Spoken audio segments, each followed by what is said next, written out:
La différence entre Indiana Jones et moi, c'est que moi, j'ai pas de pierre qui me roule derrière quand je suis sur un chantier et j'ai pas besoin d'utiliser un fouet pour faire travailler mes collègues. Are you gonna make it happen today?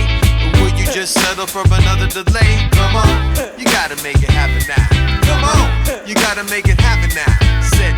Ce que vous pouvez voir au fond sont à la fois des fragments de sarcophages en pierre et en plâtre, mais également à l'arrière des meules qui servaient à moudre la farine. La Seine-Saint-Denis, c'est un territoire d'archéologie. On trouve des sites depuis le Mésolithique, donc la préhistoire, jusqu'à l'époque contemporaine. On est intervenu sur la plupart des communes de la Seine-Saint-Denis, beaucoup à Tremblay en France, où on étudie la constitution du village médiéval.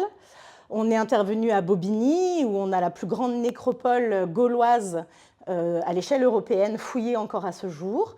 On est intervenu à Bondy, où nous avons également une nécropole gallo-romaine, à Noisy-le-Grand, à Gagny, à Gournay-sur-Marne. Et voilà une petite assiette en sigillé. Donc on voit qu'elles ont quand même une forme qui est très proche de notre vaisselle encore actuelle. Elle a 2000 ans. Au sein du bureau, chaque archéologue a une période de prédilection, et moi, c'est l'Antiquité. C'est la période qui débute en -52 avec la bataille d'Alésia et la conquête de la Gaule par César et qui se termine à la fin du 5e siècle, avec la chute de l'Empire romain. Il n'y a pas vraiment de journée type de l'archéologue, puisque ça va dépendre. Parfois, je suis sur le terrain à fouiller, parfois, je suis au bureau où je vais faire des tâches plutôt administratives.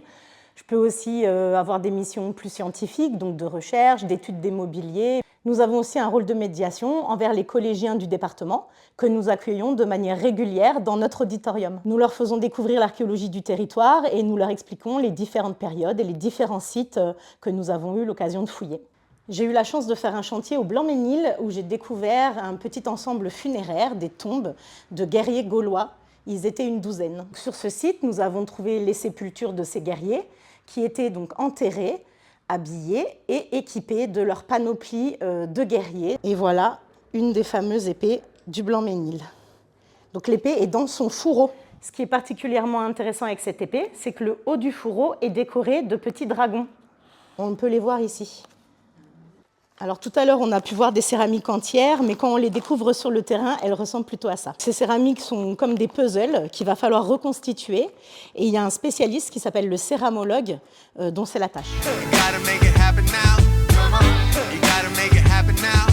Nous sommes sur la commune de Bobigny, sur le site du Prisme. L'équipe d'archéologues du département a fouillé pendant 4 ans. Sur ce site, nous avons découvert des traces d'agriculture et d'artisanat d'époque gauloise, il y a à peu près 2300 ans.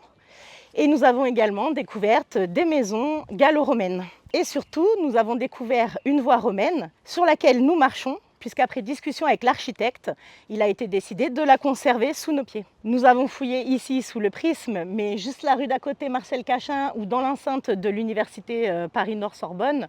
Nous avons fait d'autres découvertes sur nos habitants gaulois et gallo-romains. La Seine-Saint-Denis est un territoire extrêmement riche d'un point de vue archéologique et encore beaucoup de découvertes nous attendent.